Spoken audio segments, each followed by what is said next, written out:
우리는 믿음으로 말미암아 구원을 얻는다고 이야기를 합니다. 구원을 받기 위해서는 믿음이 있어야 되고 그 믿음이 구원을 이루게 되는 거죠.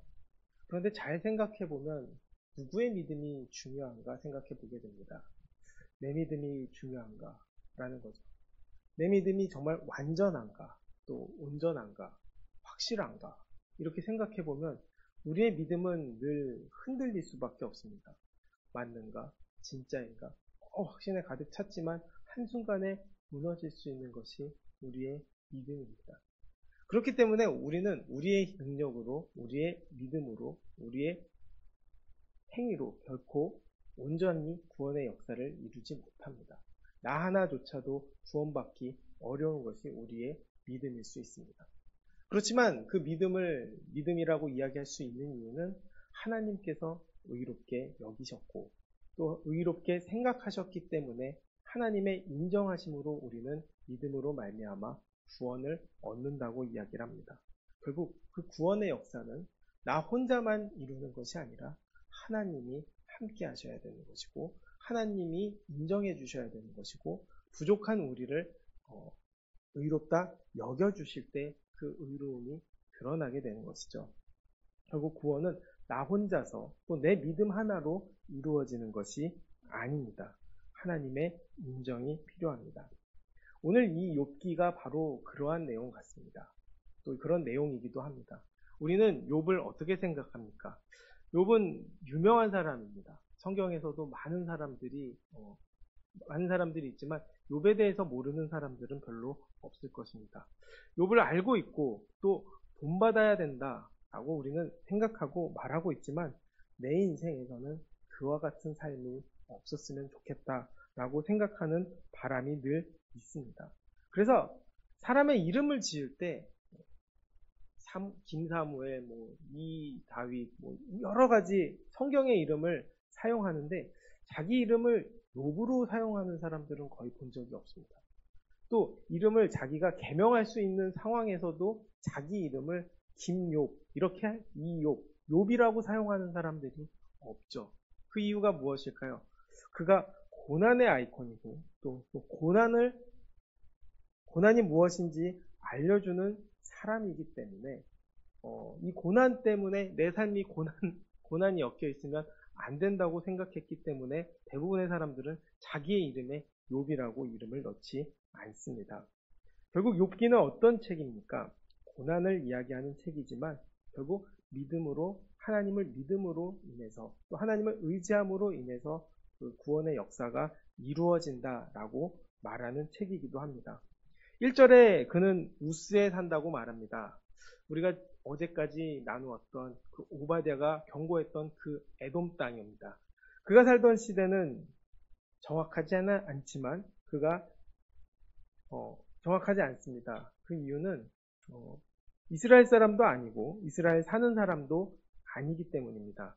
그저 유추해 볼 수 있는 것을 보면 창세기 시절의 사람이 아닌가 예상해 봅니다. 그 이유는 율법이 선포되기 전 제사장이 아닌 가장이 제사를 드린 모습을 보았을 때 아브라함이 그렇게 하지 않았습니까? 제단을 쌓고 제사를 드린 것처럼 욥도 제사를 드렸고 또 그 당시 화폐가 캐시타라고 이야기하고 있는데 이것은 구약에서 야곱이 세겜 땅을 살 때 화폐 단위이라는 거죠. 결국 창세기식 표현이 많이 들어있는 것을 보았을 때 아브라함의 때의 사람이 아니었는가 생각해 봅니다. 이 오래된 말씀을 가지고 이스라엘 사람들에게 왜 전해졌을까요? 바로 그의 모습 때문입니다. 그의 모습이 어떤 모습입니까? 온전하고 정직하고 또 하나님을 경외하고 악에서 떠난 자입니다. 하나님이 바라시는 모든 모습을 가진 사람이죠. 그렇기 때문에 하나님이 좋아할 수밖에 없는 사람이기도 합니다. 8절 말씀을 보면 하나님께서 욥을 얼마나 좋아하시고 아꼈는지 사탄에게 자랑까지 하십니다. 이런 모습이 우리의 모습이 되어야 되지 않을까 생각해 보게 됩니다. 하나님이 기뻐하는 사람, 또 하나님께서 사탄에게 자랑하고 싶을 만큼 하나님을 온전히 믿고 신뢰하고 기쁘게 하는 사람 말입니다. 그래서 성경은 그가 동방에서 당대의 훌륭한 사람이라고 이야기하고 있습니다. 1절에서 온전하고 경외하고 하나님을 경외하고 악에서 떠난다 라고 이야기를 합니다. 그의 삶이 완전하다라는 것을 이야기하는데, 이것은 그의 성격적으로도 완벽함, 또 총체성을 의미합니다. 동서남북이 다인 것처럼 그가 완전하다라고 이야기를 하는 것이죠. 그 완전함은 재산에서도 나타납니다. 아들 7, 또 딸 3, 그리고 합쳐서 10. 이 7, 3, 10 전부가 완전수이고, 또 양이 7천, 낙타가 3천, 합쳐서 10,000마리. 이것도 완전수이고, 소가 500결이, 500결이라는 것은 500쌍을 이야기한다는 것이기 때문에 또 1,000마리. 또 암나기가 500마리라고 하는 것은 순나기도 많이 있었을 것이다 예상하면서 이것을 이야기하면서 숫자마저도 완전한 사람, 성격적으로도 완전한 사람, 모든 형태가 완전한 사람이다라고 이야기할 만큼 욥은 완전한 모습을 보였습니다. 그 완전함의 행위는 어디서 나올까요? 결국 하나님을 의지하고 경외하는 곳에서부터 나옵니다. 그리고 자신의 생활에서부터도 나오고 있습니다. 4절부터 5절 말씀을 보면 그의 아들들이 자기 생일에 각각 자기의 집에서 잔치를 베풀고 그의 누이 3명도 청하여 함께 먹고 마시더라. 그들이 차례대로 잔치를 끝내면 욥이 그들을 불러다가 성결하게 하되 아침에 일어나서 그들의 명수대로 번제를 드렸으니 이는 욥이 말하기를 혹시 내 아들들이 죄를 범하여 마음으로 하나님을 욕되게 하였을까 함이라. 욥의 행위가 항상 이러했더라 라고 이야기합니다. 아들들이 잔치를 베풀었다는 것은 무엇을 의미할까요? 누이들만 불렀을까요? 그렇지 않습니다. 많은 사람들을 불렀을 것입니다. 욥은 그럴 때마다 하나님께 예배를 드렸습니다. 재밌는 것은 바로 예배의 시점입니다. 잔치 이후에 예배를 드렸다는 겁니다. 대부분의 잔치에서 예배를 드리면 그 잔치 이전에 예배를 드립니다. 사실 잔치가 끝난 시점은 언제입니까? 바로 모든 것이 끝나고 정리하고 쉬고 싶어질 시간입니다. 그렇기 때문에 그 시간이 가장 힘든 시간이지만, 그렇게 힘든 시간에 욥은 자녀들의 숫자만큼 번제를 드린 것입니다. 여기서 욥의 태도가 드러납니다. 하나님을 끝까지 의식하고 있었다는 거죠. 먹고 마셨다는 것은 식사만 한 것이 아닙니다. 술도 마시고 또 취할 수도 있고 실수도 할 수 있습니다. 또 베푼 잔치는 누구를 위한 잔치입니까? 그 자녀들이 베푼 잔치들은 자기를 위한 잔치입니다. 우리말에도 내가 쏜다라는 말이 있지 않습니까? 일본의 한 교수가 한국에서 내가 쏜다라는 말이 무슨 뜻인지 이해하는데 20년 걸렸다고 하더라고요. 그런데 그 내가 쏜다라는 의미는 뭘까요? 내 집에서 잔치하겠다 의미는 뭘까요? 바로 내가 주인공이다. 내가 주인공이기 때문에 나를 드러내는 잔치라는 것이죠. 결국 그렇게 나를 드러내고 나를 자랑하면 결국 부지중에 술을 먹고 실수하고 죄를 범할 수 있다는 것을 욥이 알았기 때문에 그들이 정결하게 살아가기를 바라는 마음으로 예배를 드렸습니다. 모든 일에 이렇게 하나님 앞에서 온전하고 정직하고 경외하고 또 악에서 떠난 자로 평가받는 이유가 여기에 있습니다. 마음의 중심이 늘 하나님에게 있고 또 하나님도 그런 욥을 아셨기 때문에 기뻐하시고 자랑하시는 거죠. 그런데 문제는 뭘까요? 하나님만 기뻐하는 것이 아닙니다. 이제는 옆에서 사탄이 보고 있다는 것이죠. 6절, 7절 말씀에 보면 하루는 하나님의 아들들이 와서 여호와 앞에 섰고 사탄도 그들 가운데 온지라 라고 이야기합니다. 여기서 이제 여러 가지 논란들이 있고 여러 가지 이야기들이 있습니다. 그런데 오늘 얘기하고 싶은 것은 사탄이 하나님과 대화할 수 있냐는 것입니다. 그런데 이 이야기를 보면 분명히 하나님 앞에 섰다는 것이죠. 이로 인해 우리가 알게 되는 것은 무엇일까요? 결국 사탄도 하나님의 손안에 있다라는 것입니다. 하나님의 통제 안에 있습니다. 우리는 세상의 공중권세, 또 세상의 큰 힘을 가졌다는 것에 사탄을 두려워할 때도 있습니다. 그러나 그것조차도 하나님의 손안에 있습니다. 이것이 우리에게 희망을 이야기합니다. 그리고 하나님이 자랑하는 놀라운 역사가 나타납니다. 여호와께서 사탄에게 이르시되 내 종 욥을 주의하여 보았느냐? 그와 같이 온전하고 정직하여 하나님을 경외하며 악에서 떠난 자는 세상에 없다라고 이야기합니다. 하나님께서 사탄에게 이야기하죠. 그런데 사탄은 어떤 생각을 합니까? 이 과정 속에서 하나님의 자랑을 기뻐하기는커녕 하나님을 무시하고 또 하나님의 생각을 폄훼하고 또 하나님이 인도하시는 또 하나님이 역사하시는 그 관계를 깨뜨리려고 하는 것이 바로 사탄이죠. 9절 말씀에 이렇게 이야기합니다. 사탄이 여호와께 대답하여 이르되 욥이 어찌 까닭없이 하나님을 경외하리이까? 주께서 그와 그의 집과 그의 모든 소유물을 울타리로 두르심 아니니까? 주께서 그의 손으로 하신 바를 복되게 하사 그의 소유물이 땅에 넘치게 하였음이니라 라고 이야기합니다. 하나님과 사람의 관계를 그저 주고받는 관계로 평가하는 것이죠. 이것이 하나님을 무시하는 행위입니다. 어떻게 보면 맞는 소리 같기도 합니다. 그렇지만 이것이 맞다면 하나님께서는 자신을 섬기는 사람의 행위와 행동 그리고 어떻게 사느냐에 따라서 축복이 달라진다라고 평가할 수밖에 없습니다. 하나님을 소유로 움직이는 분이라고 만드는 일밖에 안 됩니다.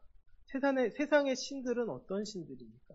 소유를 늘려달라, 소유를 갖게 해달라, 소유를 빼앗게 해달라. 여러 가지로 소유에 늘리는 것에 집중하는 것이 바로 세상의 신인데 사탄은 그런 신들과 하나님을 동등하게 여기게끔 만든다는 것입니다. 물질이 무서운 이유가 바로 여기 있습니다. 하나님마저도 우리가 하나님께 구할 때 하나님의 은혜를 구하기보다는 사실 물질을 구하게 됩니다. 또 물질을 바라게 됩니다. 더 갖는 것에 소망하게 됩니다. 이것의 위험성이 바로 여기에 있습니다. 하나님을 하나님으로 인정하지 못한다는 것입니다. 여기에 속아서는 안 된다는 거죠. 사탄은 하나님의 관계마저도 세상과 쌍방의 관계로 넣는다는 것이죠. 하나님은 우리가 무엇을 해서 기뻐하시는 분이 아닙니다. 사실 우리는 하나님만 생각하면 하나님께서는 기뻐하시고 또 하나님만 생각해주면 하나님께서는 우리에게 평안과 회복과 기쁨을 누리는 그 삶을 원하고 계신다는 거죠. 우리가 무엇을 해서 열심히 해서 그 행위의 중요성을 가지고 사탄은 몰아넣지만 하나님께서는 우리의 마음을 더 중요하게 여기시고 주님 안에서 주님을 의식하고 주님 안에 있는 것만으로 하나님께서는 기뻐하신다는 겁니다. 그저 하나님 안에 거하고 있으면 나머지는 하나님의 일이 되게끔 만드는 것. 그것이 하나님이 원하시는 겁니다. 내가 무엇을 받았다고 생각하는 순간에는 결국 하나님이 아닌 사탄에게 휘둘리고 휘말려 버린다는 것입니다. 하나님은 그걸 아시고도 사탄에게 자랑을 하셨습니다. 오히려 사탄이 하나님의 계획에 넘어간 거죠. 사탄은 뭐라고 이야기합니까? 하나님의 자랑에 결국 이제 주의 손을 펴서 그의 모든 소유물을 치소서. 그리하면 틀림없이 주를 향하여 욕하지 아니하겠는가. 그랬을 때 하나님께서는 여호와께서 사탄에게 이르시되 내가 그의 소유물을 다 내 손에 맡기노라. 다만 그의 몸에는 내 손을 대지 말지니라. 사탄이 곧 여호와 앞에서 물러가거나 라고 이야기합니다. 고난을 허락하셨다는 것이죠. 우리는 하나님을 믿으면 잘 먹고 잘 살 것 같지만 또 잘 먹고 잘 살기를 바라고 있지만 하나님께서는 하나님의 뜻을 잘 따라도 고난을 허락하신다는 거죠. 오늘 말씀을 통해서 알게 되는 것은 뭘까요? 바로 고통과 고난이 왜 있을까입니다. 하나님은 욥을 믿었다는 것입니다. 그저 우리가 하나님을 믿는다는 것에 우리는 집중할 수 있지만 하나님도 우리를 믿는다는 거죠. 왜 사탄에게 자랑했고 그 고난을 허락하셨을까요? 결국 하나님이 우리를 믿는다는 것입니다. 적어도 주님을 버리지 않을 것이라는 확신을 가지고 계셨기 때문에 그 고난을 허락하신다는 거죠. 하나님이 나를 믿고 신뢰한다는 것을 우리는 알게 되는 것입니다. 우리는 이런 이야기를 듣게 되면 아마 이런 대답도 들을 수 있습니다. 우리는 하나님을 떠난 사람들을 많이 봤는데요. 우리 예수님 믿는다 해놓고도 하나님 떠나고 하나님을 욕하고 도망가는 사람들도 많이 봤는데요. 정말 믿음대로 사는 것처럼 보였는데도 하나님하고 전혀 상관없이 살아가고 하나님 뜻대로 안 살아가고 망치는 사람들을 너무 많이 봤는데요. 지금도 무너진 사람들을 얼마나 많이 봅니까? 이렇게 질문할 수 있습니다. 그러나 우리가 인생을 길게 보면 언젠가 다시 때가 되었을 때 또 다시 돌아오는 사람들을 얼마나 많이 봅니까? 결국 우리는 눈앞에 어려운 상황이 있었을 때 감사할 수 있어야 되는 겁니다. 감사할 수 있어야 합니다. 오히려 하나님이 믿어주신다는 뜻이기 때문일 수도 있기 때문입니다. 다시 돌아오면 또 하나님께서는 얼마나 기쁘시겠습니까? 우리가 예수님을 믿음으로 말미암아 구원을 받는다고 합니다. 그런데 그 믿음은 우리만 믿는 것이 아닙니다. 하나님도 우리를 믿어주시는 거죠. 구원의 역사는 바로 이것일 것입니다. 우리의 믿음과 하나님의 믿음의 콜라보레이션, 협업입니다. 사실 우리의 믿음보다 하나님의 믿음이 더 다입니다. 하나님 혼자서도 모든 일을 다 하실 수 있습니다. 그러나 하나님께서는 우리와 함께 하시기로 작정하셨습니다. 그리고 하나님은 그 뜻을 반드시 이루실 것입니다. 우리는 그 하나님을 신뢰하면 됩니다. 그리고 그 하나님을 의지하면 됩니다. 각자에게 고난이 있을 것입니다. 사실 그 고난의 자리는 너무나 어려운 자리, 너무나 힘든 자리, 피하고 싶은 자리이기도 합니다.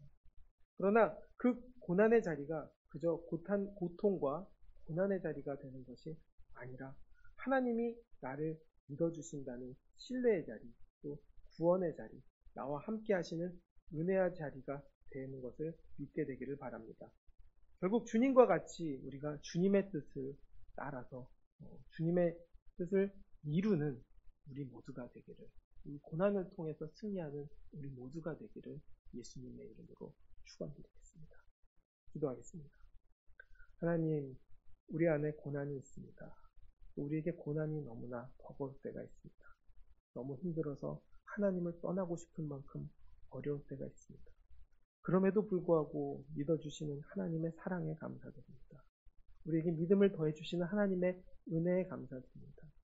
세상의 공중권세에 속는 것이 아니라 하나님의 뜻을 다시 돌이키게 하시는 그 은혜, 또 우리에게 우리가 돌아올 것이라는 것을 믿어주시는 하나님의 그 은혜와 사랑을 우리가 누리게 되기를 원합니다. 그리고 고난의 자리에서도 하나님께서 인도하시는 자리, 이기게 하시는 자리라는 것을 우리가 늘 알게 하여 주시옵소서. 우리는 쉽게 넘어지고 쉽게 무너지고 또 쉽게 망가지기도 합니다. 그래서 하나님을 떠나는 것처럼 보일 때도 많습니다. 그러나 끝까지 기다려 주시고 또 믿음으로 바라봐 주시고 도와주시고 인도해 주시는 그 하나님을 우리는 알기를 원합니다. 또 그 하나님을 누리게 되기를 원합니다. 그래서 이 마지막 때에 진정으로 믿음으로 구원받는 은혜를 누려 세상을 승리할 수 있는 우리 모두가 될 수 있게 주님께서 함께하여 주시옵소서. 모든 영광 주님께 돌리며 예수님의 이름으로 기도드렸습니다. 아멘.